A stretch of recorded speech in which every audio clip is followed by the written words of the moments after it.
पूरे उत्तर भारत में लोग इसी तरह से अपने तलवों को गर्म करने की कोशिश कर रहे हैं हाथ की, ताकि उन्हें थोड़ी गर्माहट महसूस हो जाए। क्योंकि दिसंबर तक बड़ी गर्मी के बाद नए साल पर मौसम ने ऐसी करवट बदली है कि दिन में धूप गायब है और सूरज देव के दर्शन दुर्लभ हो गए हैं। पूरा नॉर्थ इंडिया ठंड से परेशान है, ना काम करने का मन कर रहा है, ना रजाई कंबल छोड़कर बाहर निकलने का।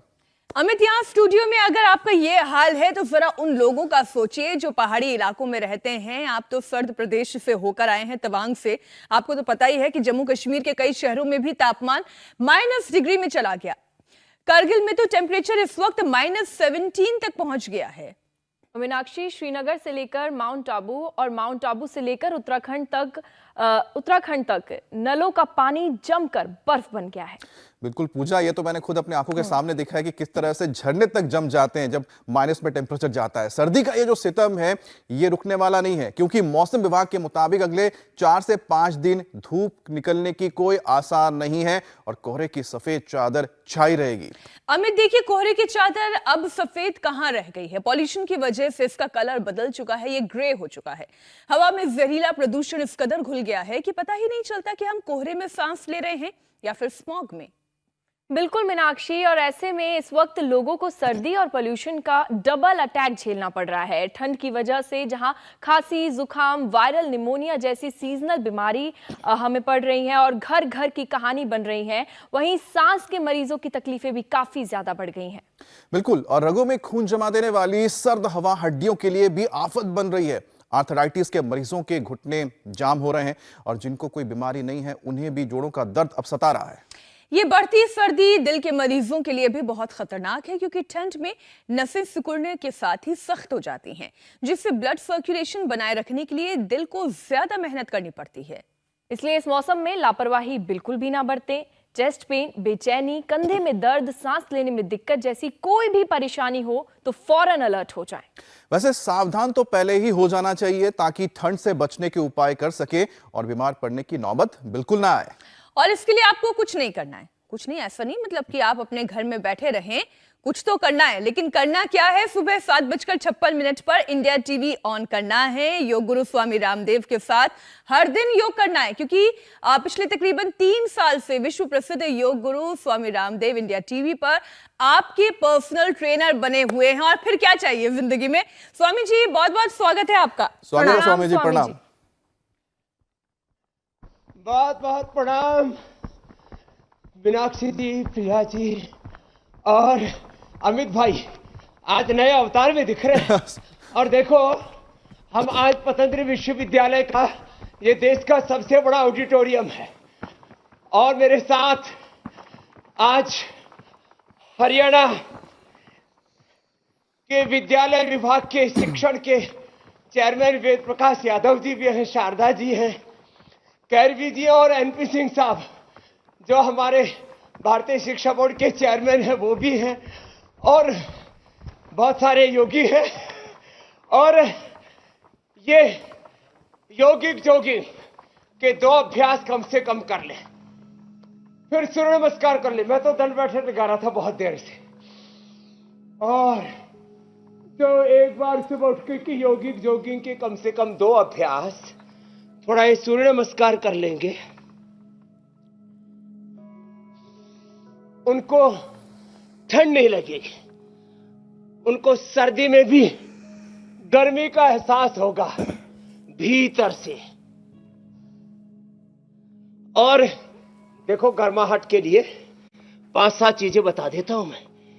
एक तो ये केसर है, कश्मीरी केसर तो है ही, तो भाई केसर महंगी है तो शिलाजीत ले लो, शिलाजीत की गोली, शिलाजीत लिक्विड, शिलाजीत का कैप्सूल। और थोड़ा पैसे का इंतजाम ठीक ठाक है तो स्वर्ण शिलाजीत ले लो। और एक बात और बिल्कुल सिंपल सी बताता, ये मेरे सामने आप अदरक देख रहे हो, केटली के अंदर अदरक को थोड़ा कूट करके, हरियाणा की भाषा में बोले तो थोड़ा छेद करके डाल दो।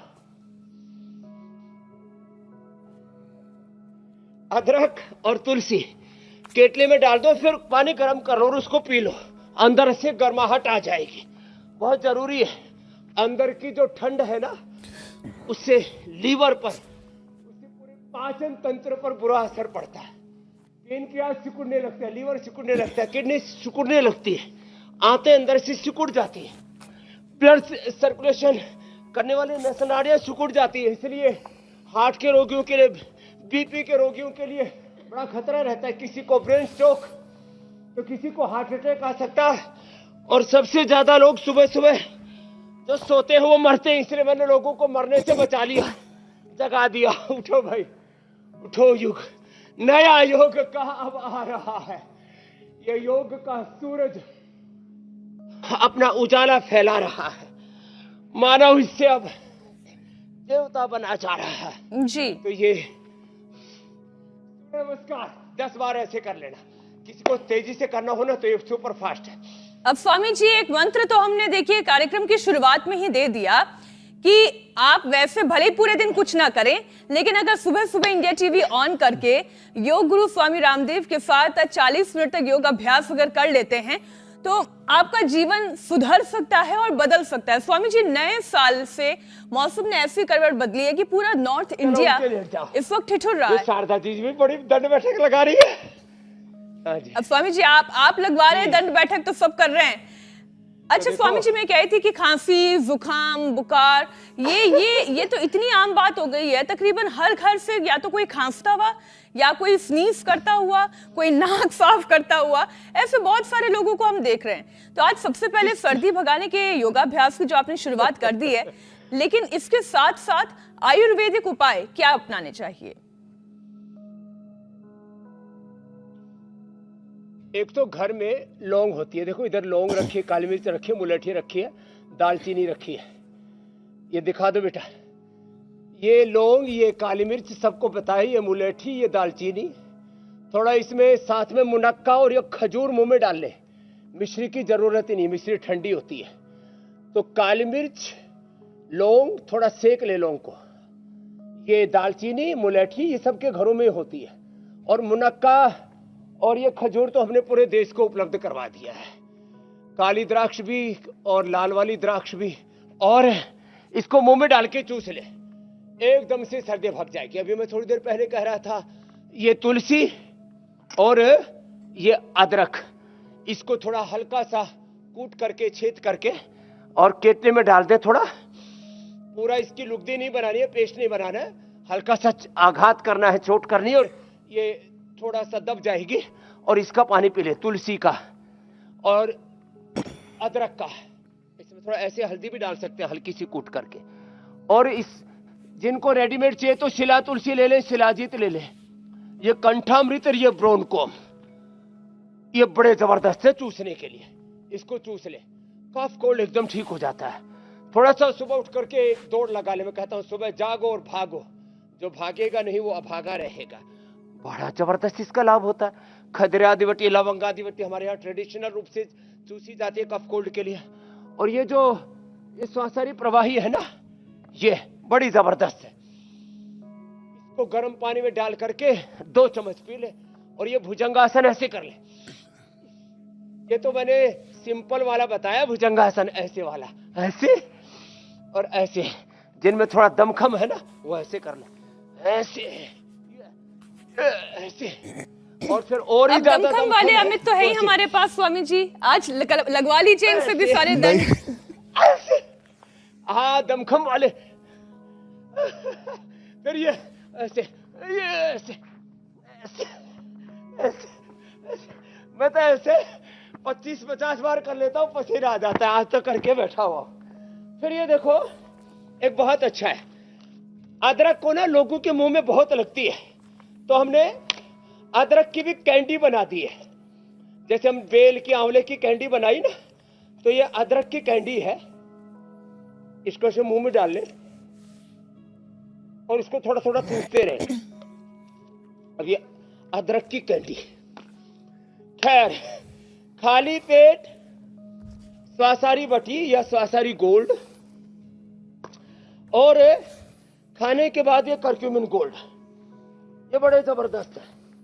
ये स्वासारी बटी, ये कर्क्यूमिन गोल्ड, बड़े जबरदस्त चीजें हैं। स्वामी जी स्वासारी बटी, इतनी सर्दी में भी दंड लगाने के बाद पसीना आने लग गया है, तो इससे साफ है कि जो आप योग करवाते गोमुखासन हैं करें। उससे शरीर कितनी पसीना? जल्दी गर्म भी हो जाता है और पसीना भी आने लगता है। सर्दी में गर्मी का एहसास है। अंदर गर्मी है, अंदर सब रोगों का की औषध है, अंदर सुख है, अंदर शांति है, अंदर भगवान है, पिंड में सारा ब्रह्मांड है। पानी में मीन प्यासी रे मोई सुन सुनी आवत हासी, आत्म ज्ञान बिना नर भटके, कोई मथुरा कोई काशी। अरे मृग की नाभि में कस्तूरी है, फिर भी कहते बन बन फिरत उदासी रे, वही सुनी सुनी आवत हासी, है हाजिर कहीं दूर की बात, है हाजिर कहीं दूर बतावे दूर की बात, निराशी कहे कबीर सुनो भाई साधो गुरु बिन भरम न जासी। सारे देवी देवता, सारी शक्तियां, सारी औषधियां हमारे भीतर है। फिर ये गोमुखासन ये बड़ा जबरदस्त है, ये कफ कोल्ड के लिए भी, हार्ट के लिए भी, फेफड़े के लिए भी, और कुछ ना कर पाए ना तो खाली ऐसे ही कर ले। ये देखो ये ऐसे, इससे कफ कोल्ड बहुत जल्दी अच्छा हो जाता है। कफ कोल्ड, दमा, अस्थमा, सार्कोडाइसिस, लंग फाइब्रोसिस 80-90%।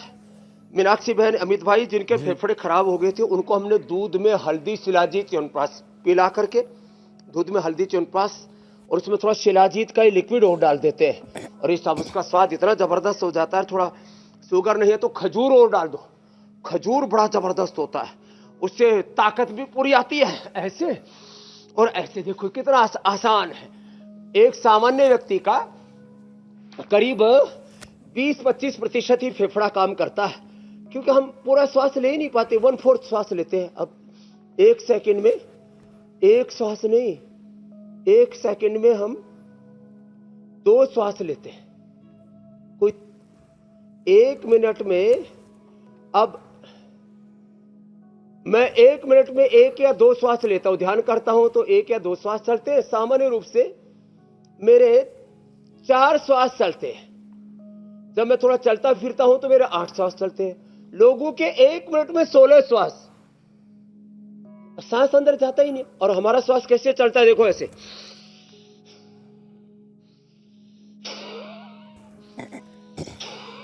अब देखो इसमें है गर्मी, और वो गांव की भाषा में बोले ना, जिसमें ज्यादा ही हांगा है, बल है, ताकत है, तो कैसे करो।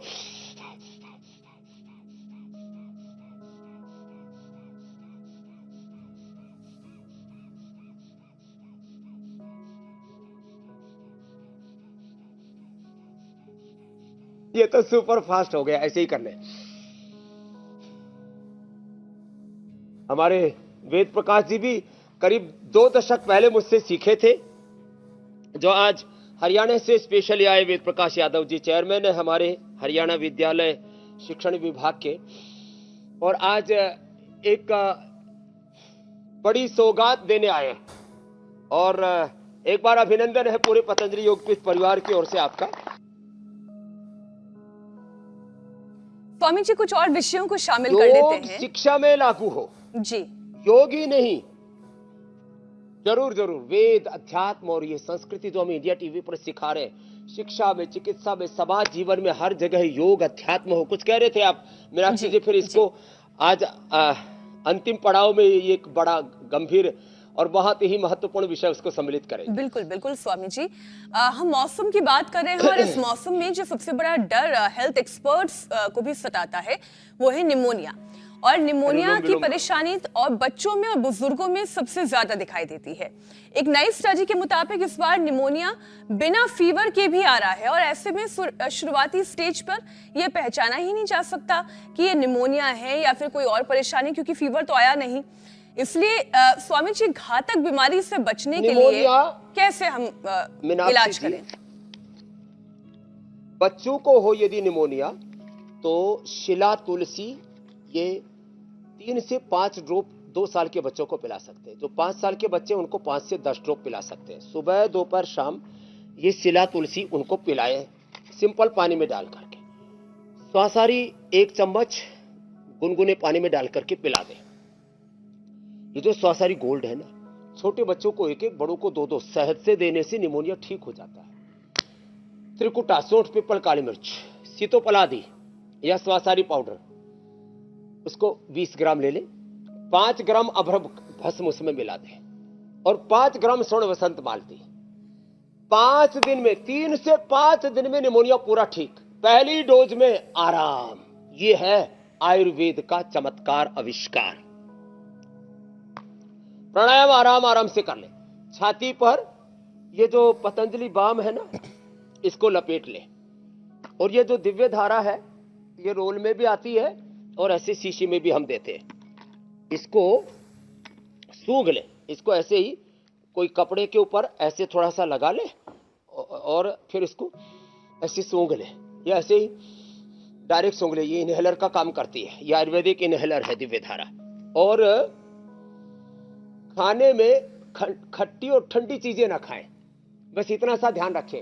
ये निमोनिया का 100% इलाज है। स्वासारी, अभ्रक बसवन स्वर्ण संत मालती जो मैंने 20 ग्राम और 5-5 ग्राम मिलाने के लिए बोला, छोटे बच्चे को आधा ग्राम, बड़े को 1 ग्राम, और ज्यादा तकलीफ होती है तो 2-2 ग्राम सुबह दोपहर शाम 3 बार ले सकते हैं जी। और आराम आराम से बस। कपाल भाती, अनुलोम विलोम। और जो समझदार है, बच्चे तो नहीं कर पाएंगे, वैसे बच्चे भी कर लेते हैं सिखाने पर, उज्जाई भी कर ले।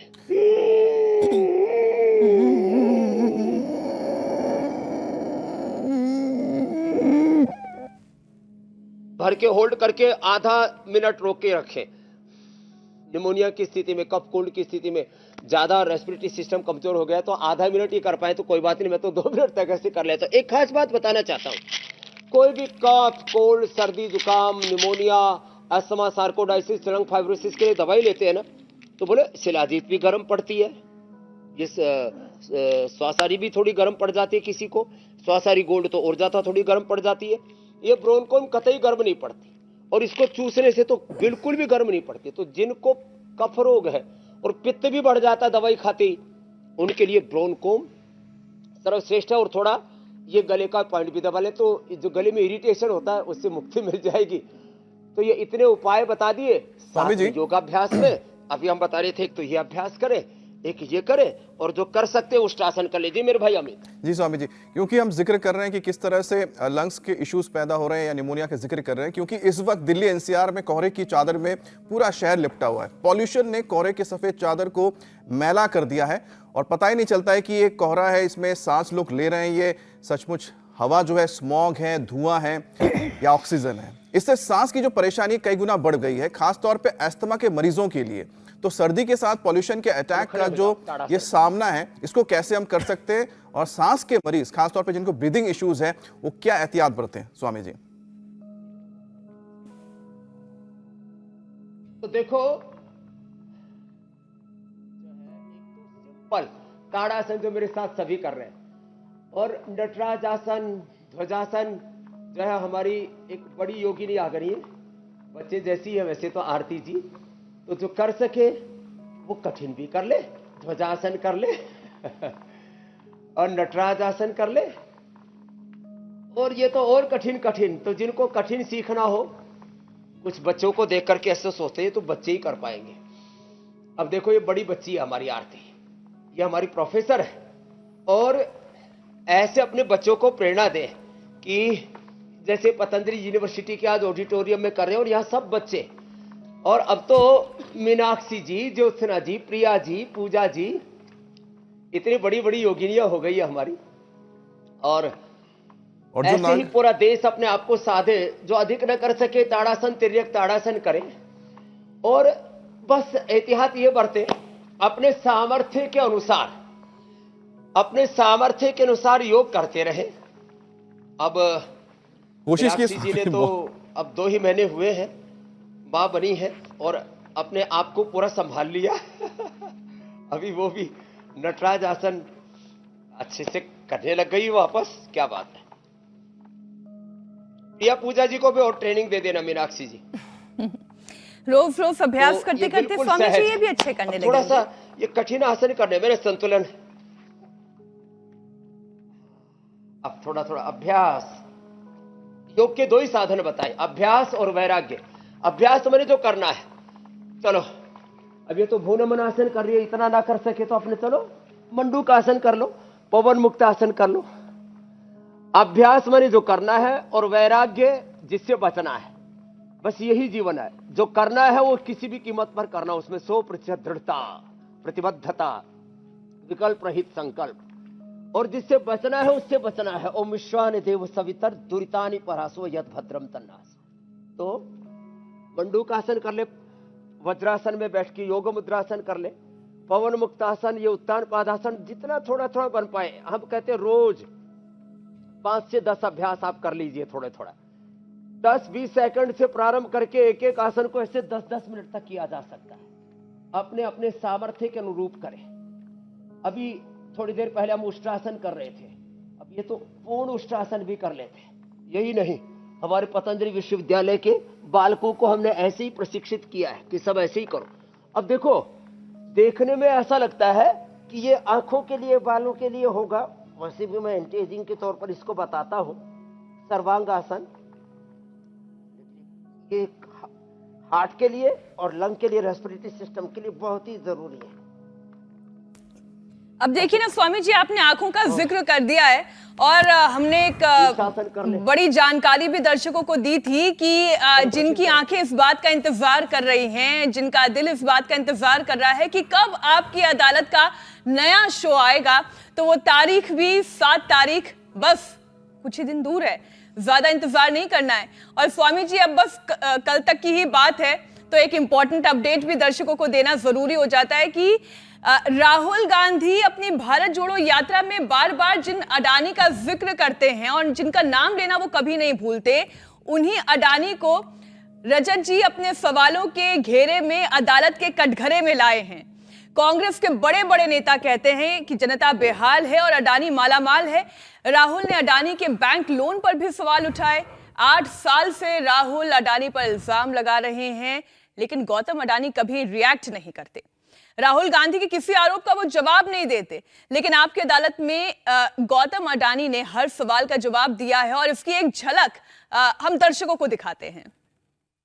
एक शख्स है हमारे देश में जिन्होंने पिछले 8 साल में बड़ी मेहनत से आपको लोकप्रिय बनाया है। नाम तो सुना होगा, राहुल।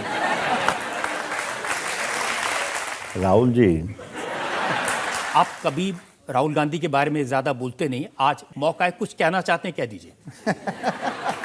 2014 के चुनाव के बाद में राहुल जी ने हमारे पे अटैक किया है, तो उससे आप लोगों को भी अडानी कौन है वो जानने का मौका मिला और उसकी वजह से मैं आज यहाँ पे हूँ। तो शनिवार यानी कल रात 10 बजे देश के सबसे बड़े बिजनेस टाइकून गौतम अडानी पर आपकी अदालत में मुकदमा देखना ना भूलें। तो स्वामी जी देखिए, राहुल जी भी इंतजार कर रहे होंगे कि कब ये शो टेलीकास्ट हो और गौतम अडानी ने उनके बारे में क्या बोला, ये जरा उन्हें भी जानने को मिले। देखो, गौतम अडानी मालामाल है और राहुल गांधी जी बेहाल है, घूम रहे। लेकिन एक बात के लिए तो मैं राहुल गांधी की भी प्रशंसा करूंगा।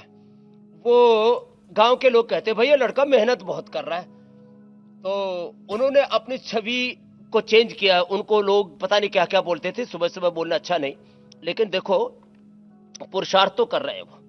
अब ये अलग बात है कि उनको वेल्थ बनानी नहीं आती, हेल्थ बनानी तो आती है। भाई इस बात के लिए एक बार राहुल गांधी के लिए भी ताली बजा दो। देखो टी शर्ट में घूम रहा है लड़का, हेल्थ बनानी तो आती है, वेल्थ बनानी है तो वो कुछ मुझे लगता है रजत जी से और गौतम अडानी से कुछ टिप्स ले लेंगे। तो मैंने तो अपने बच्चों को बोला है कि कुछ सीखने को तो मिलेगा। लोगों में कुछ उत्साह तो जागता है। एक आदमी एक साल में 9 लाख करोड़ रुपए कमा सकता है। भाई चलो 9 लाख करोड़ नहीं तो 9 लाख 900 करोड़ 9,000 करोड़ कुछ तो हम भी कमा ही सकते हैं। तो हेल्थ के साथ ये वेल्थ क्रिएशन का भी मंत्र आपको आपकी अदालत में इंडिया टीवी देता है कि कैसे हम अपने आर्थिक साम्राज्य खड़े करें। और मैं एक बात बस कह करके अपनी बात को पूरा करूंगा। एक गौतम अडानी से, एक रिलायंस से, एक टाटा बिरला से, एक इन्फोसिस से बात नहीं बनेगी, एक अजीम प्रेम जी से बात बनेगी नहीं बनेगी, एक स्वामी रामदेव से बात नहीं बनेगी। पतंजलि की तरह, अडानी अंबानी टाटा बिरला की तरह जो है, मैं चाहता हूं इस देश में कम से कम 1000 नहीं 10,000 ब्रांड खड़े होंगे तो भारत विश्व की आर्थिक महाशक्ति बनेगा, और उसकी प्रेरणा हमें लेनी चाहिए जहां से भी मिल सके। जी स्वामी जी। तो मुझे लगता है स्वामी जी, कुछ लोगों को गौतम अडानी से भी प्रेरणा मिलेगी और बहुत से प्रश्नों का समाधान भी मिलेगा। बिल्कुल स्वामी जी, पूरा देश इसके लिए तो इंतजार कर रहा है और 7 तारीख को ये जो सवाल है लोगों के दिल में, उसको उनके जवाब मिलने जा रहे हैं आपकी अदालत में, जब अडानी रजत सर के सवालों का सामना करेंगे। लेकिन साथ ही राहुल जी को तो स्वामी जी आपसे भी सीख लेनी चाहिए, क्योंकि आप तो हेल्थ और वेल्थ दोनों के ही सबसे अच्छे, मुझे लगता है कि एक ब्रांड एम्बेसडर है। तो अगर एक बार आपके शरण में आ जाए तो मुझे लगता है उनकी वो भी सारी दिक्कत पूरी हो जाएगी। स्वामी जी, क्योंकि फेफड़ों को फौलादी बनाने के लिए आप योगाभ्यास करवा रहे हैं, तो लंग्स से जुड़ी परेशानियों को भी एक एक करके शामिल करते चलते हैं। और निमोनिया, एस्थमा के बाद ट्यूबरकुलोसिस की बीमारी भी खत्म होने का नाम नहीं ले रही है, और इस पर भी हमें ध्यान देना जरूरी है स्वामी जी।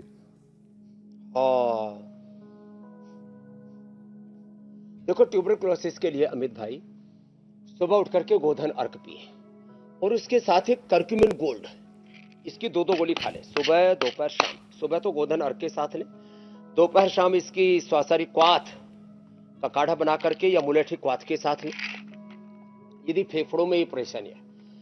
फिर यदि ये आंतों का टीबी है या यूट्रस का टीबी है, तो आंतों की टीबी में कायाकल्प और सर्वकल्प के साथ सुबह दोपहर शाम 3 बार ये करक्यूमिन गोल्ड लेना चाहिए। बड़ा जबरदस्त है साहब, इसमें ना ये एकदम सोने जैसी गोलियां हैं, ये बहुत महत्वपूर्ण है। ये मतलब करक्यूमिन गोल्ड ना, जो हल्दी के अंदर सबसे ज्यादा जिसके औषधीय गुण होते हैं उसको करक्यूमिन कहते हैं, और उसका हमने एक्सट्रैक्ट करके तैयार किए, एकदम गोल्ड जैसी लगती है, और ये सच में गोल्ड है, ये जो है आरोग्य के लिए। और जो है जिनको यूट्रस में, उनको दशमूल के काढ़े के साथ, जिनको पेट में कैंसर हो जाता है, ट्यूबरकुलोसिस हो जाता है, उनको सर्वकल्प कायाकल्प के साथ, जिनको अलग अलग शरीर के हिस्सों में, किसी को ब्लड में अलग अलग जगह, ये जो है ट्यूबरकुलोसिस को एक, ये भी बहुरूपिया है, कैंसर की तरह अनेक रूप हैं इसके। तो ट्यूबरकुलोसिस के लिए हल्दी और गोधन अर्क तो अमोघ औषधि है। जिस अंग में ट्यूबरकुलोसिस होता है, एक तो उसके शुद्धिकरण के लिए पंचकर्म षटकर्म के लिए पतंजलि वेलनेस में हम बोलते हैं कि यहाँ आइए और यहाँ पंचकर्म षटकर्म करवाइए, और उसमें भी ठगी के शिकार ना हो जाए। तो थैंक यू इंडिया टीवी के, आपने 8954666111 और ये पूरी सीरीज चला दी कि जिससे कि लोग सही जगह संपर्क करें। जिनको फेफड़े का टीबी है ना, उनके लिए शिलाजीत जो है कई शेप में हम देते हैं। शिलाजीत का मैंने कहा कैप्सूल, शिलाजीत का लिक्विड, शिलाजीत ये उसका पूरा पेस्ट जैसा है, और ये स्वर्ण शिलाजीत, ये तो अप्रतिम है। तो ऐसे इन चीजों का प्रयोग करते हैं ना, तो फेफड़ों में या पूरे भी कहीं भी शरीर में। एक बात और कहता हूं, टीबी से लेकर के कैंसर से लेकर के हर रोग हमारे शरीर में हर दिन पैदा होता है, हर दिन बनता है, और शरीर उसको क्लीन करता रहता है। इसको ऑटोफैगी प्रोसेस बोलते हैं। तो योग करते रहे, सुबह उठ करके आंवला, एलोवेरा, गिलोय, तुलसी, नीम, हल्दी और लहसुन आदि का सेवन करते रहे, गोधन अर्क पीते रहे। शरीर का जितना शुद्धिकरण होगा उतना हम टीबी से लेकर के सब रोगों से बचे रहेंगे अमित भाई। जी स्वामी जी। हेल्थ एक्सपर्ट्स के मुताबिक स्वामी जी, ठंड की मार से एक और परेशानी जो खड़ी होती है वो है पिछले 1 हफ्ते से आप भी सुन रहे होंगे, विंटर डायरिया। इसके मामलों में बहुत तेजी से इजाफा हुआ है, 40% इजाफा हुआ है। स्वामी जी, ये विंटर डायरिया क्यों हो जाता है, क्या क्या सावधानी रखने की जरूरत है? बड़ा खतरनाक है ये। मैं कहा ना, अंदर से आते हैं, लीवर सिकुड़ जाते हैं, पेट को ठंड लग जाती है, छाती को तो ठंड लगती है, इसलिए छाती पर लोग कोई पहाड़ों पर तो अंगीठी लगा के रखते हैं जी, और इसलिए लोग यहाँ पर छाती के आगे पीछे ना फेफड़े को ठंड ना लग जाए, पेट का ध्यान नहीं देते।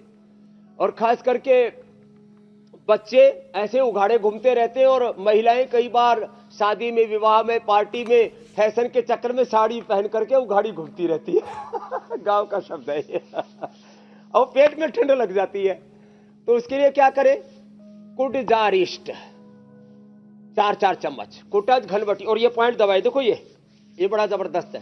पहले बहुए बड़ों के ऐसे जो है सास ससुर के बड़ों के ऐसे पैर दबाया करती, तो ये बड़ा जबरदस्त है। तो कुटजारिष्ट, कुटज घनवटी 4-4 गोली देते, तुरंत फायदा हो जाता है।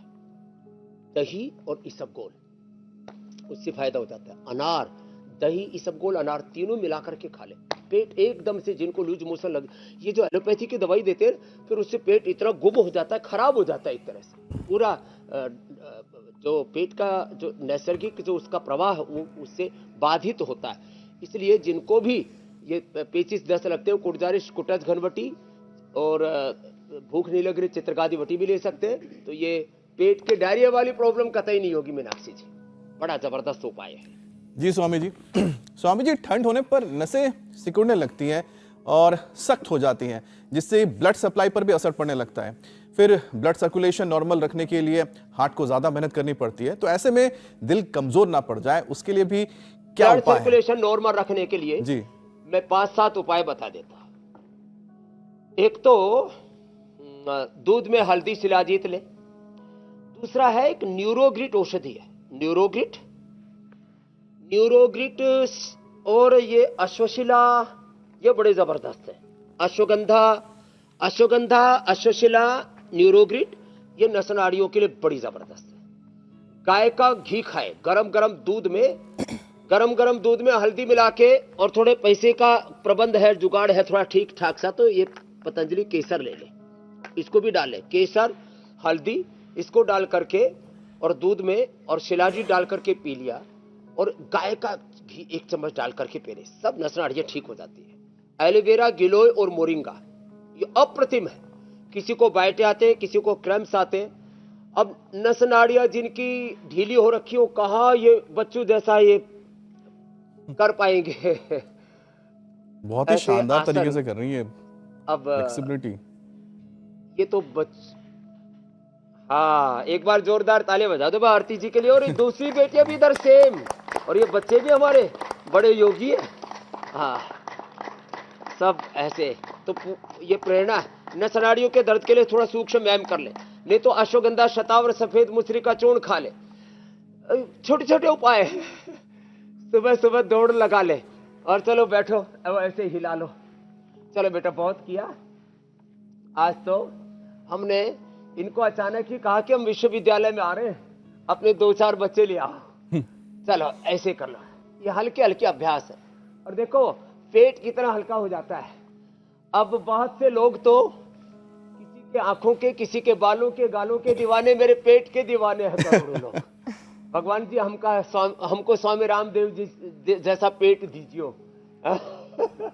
तो स्वामी जी, ऐसे पेट हल्का रहेगा इससे। अच्छा एक चीज वही बता दीजिए। अच्छा, लोग नहीं तो बोलते हैं कि पेट सर्दियों का में बहुत मोटा चावल नहीं मोटा खाना हो जाता चाहिए, राइस अवॉइड करना चाहिए इससे, क्योंकि ठंड लगती है ज्यादा, रोटी से ज्यादा गर्मी होती है, स्वामी ऐसा जी होता है? कहेंगे दुनिया सारी अरे गेहूं और पूरे चावल के पीछे साल पड़ी है, भर छोड़ में दो। कभी कभी राइस और गेहूं खाना चाहिए। मिलेट ईयर चल रहा है, हाँ।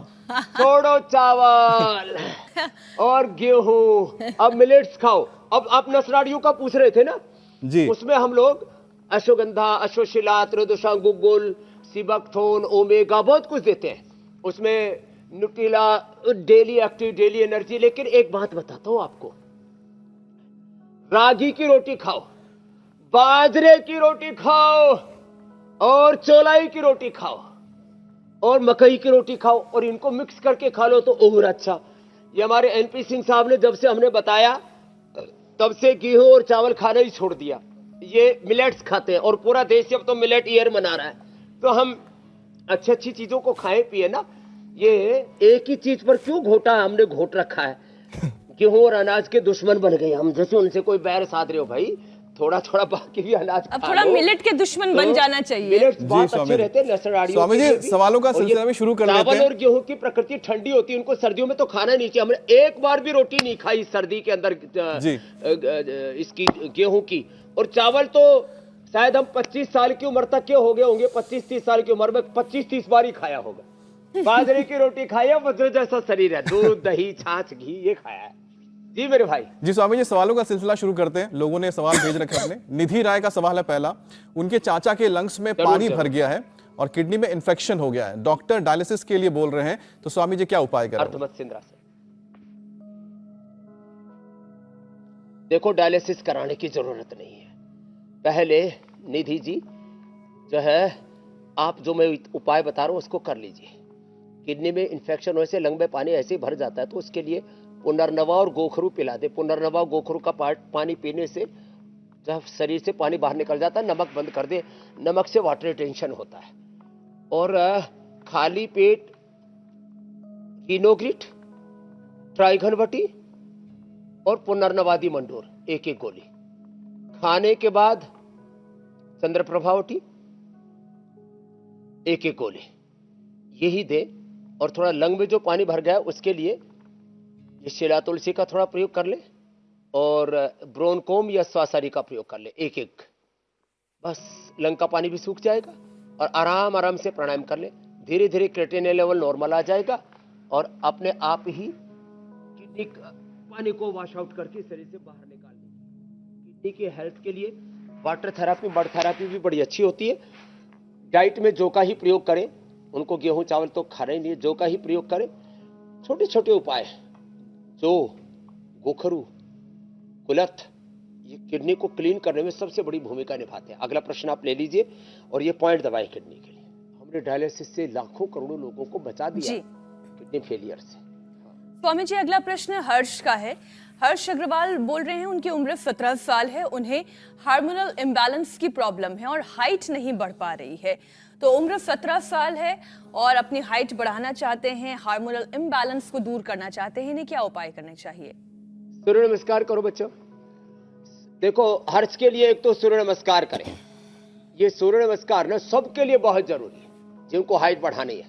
फिर सर्वांगासन, हलासन, ये 2 आसन कर ले। सूर्य नमस्कार, सर्वांगासन, हलासन करें हार्मोनल इम्बैलेंस के लिए। फिर ये अनुलोम विलोम भ्रामरी उद्गीत प्राणायाम करें। शतावर चूर्ण खाते रहे, हार्मोनल इम्बैलेंस भी ठीक हो जाएगा और हाइट भी बढ़ जाएगी। एक बेटी आई हुई थी प्रथम, उसको ऑटोमेन डिजीज हो गई थी, उसने ठीक कर लिया और यहाँ रहते रहते ही 1 महीने में 1 इंच हाइट बढ़ा ली, यहीं पर निरामय में थी। और हार्मोनल इम्बैलेंस के लिए शतावर के साथ साथ लेडीज के लिए ब्राह्मी घृत, मेधावटी भी ले ले पूरी। और पीरियड थोड़ा अव्यवस्थित हो तो 10 मूल क्वाथ या 10 मूलारिष्ट पी सकते हैं, कोई दिक्कत नहीं होगी। अगला प्रश्न आप ले लीजिए। अगला प्रश्न कमलेश पाटीदार का है। स्वामी जी, उनके 12 साल के बेटे की नाक में पॉलिप है और नाक टेढ़ी हो गई है। हालांकि इसका जिक्र आप कई बार कर चुके हैं, लेकिन इस वक्त उम्र 12 साल, टारगेटेड जो परेशानी है उसका टारगेटेड सोल्यूशन चाह रहे हैं। देखो, एक ये मैं जिसको भी ये दिक्कत है, बहुत लोगों को फिर लंबे समय तक पॉलिप्स बढ़ जाते हैं, नाक टेढ़ी हो जाती है, फिर जिंदगी भर जो है बच्चों को बोलने में भी उनके नाक से मतलब बोलते हैं नाक से बोल रहा है, ये मुंह से नहीं बोल रहा है। ये पॉइंट दबाएं दोनों हाथों में। अणु तेल से नशे करें 2 बार सुबह शाम। लक्ष्मी विलास, संजीवनी, और ये कर्क्यूमिन गोल्ड जो मैं बता रहा था, ये कर्क्यूमिन गोल्ड, ये खिलाएं बच्चे को 1-1 सुबह, दोपहर, शाम। और खाली पेट उसको ये जो स्वासारी गोल्ड है ना, स्वासारी गोल्ड, ये दे दे 1-1 कैप्सूल शहद में। ये कफ कोल्ड से ही होता है। और उसको 5 बादाम और 5 काली मिर्च चबा करके अथवा पाउडर करके रख दे, आधी चम्मच दे दे। इससे पूरा नाक सीधा हो जाएगा, पॉलिप्स खत्म हो जाएंगे। और ये दोनों हाथों में और दोनों पैरों में एक्यूप्रेशर भी जरूर करें। थोड़ा थोड़ा भस्त्रिका, कपालभाति प्राणायाम तो बच्चे कर ही लेते हैं, और हो सके तो बच्चे से सुबह सुबह खाली पेट दौड़ लगवाए। ये छोटी छोटी बातें, पूरा नाक एकदम सीधा हो जाएगा, पॉलिप्स खत्म हो जाएगा। अगला प्रश्न आप ले लीजिए। अब स्वामी जी, प्रश्नों का सिलसिला हम यही समाप्त करते हैं, और वो तमाम दर्शक जो ये सोच रहे हैं कि आज उनके प्रश्नों को शामिल हम नहीं कर पाए, आप निराश मत होइए। कल एक बार फिर आपके प्रश्नों को हम लेकर जरूर स्वामी जी के सामने रखेंगे। स्वामी जी, योगाभ्यास के बाद अब बारी घरेलू नुस्खे की है। सर्दी से लड़ने के लिए कौन सा घरेलू नुस्खा आज आप बताने वाले हैं, आप इसकी तैयारी करें। तब तक हम फटाफट कल के कार्यक्रम के बारे में बता देते हैं।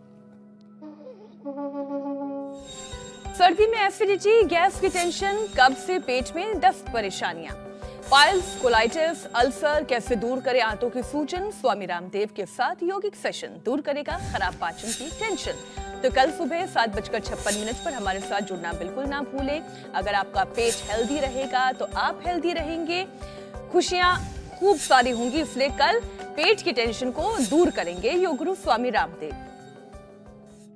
स्वामी जी, आज सर्दी भगाने का क्या नुस्खा?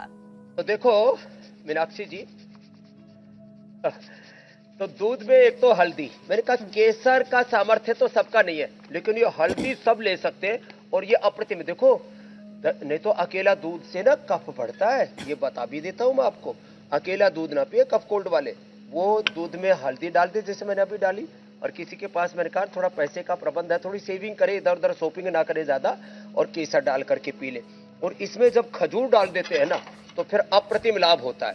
अब ये आज मेरे का सुबह का मेरा भी नाश्ता तैयार हो गया है ये, और हमारे एलपी सिंह साहब जो भारतीय शिक्षा बोर्ड के चेयरमैन है, इनको भी यही नाश्ता खिलाने वाला हुआ आज, हल्दी वाला दूध, और फिर इसमें थोड़ी शिलाजीत और डाल दो तो फिर तो इसका टेस्ट और अच्छा हो जाता है, कॉफी जैसा टेस्ट हो जाता है। और शुगर डालने की जरूरत नहीं क्योंकि हमने खजूर डाल दिया है, ये सुपर टॉनिक है।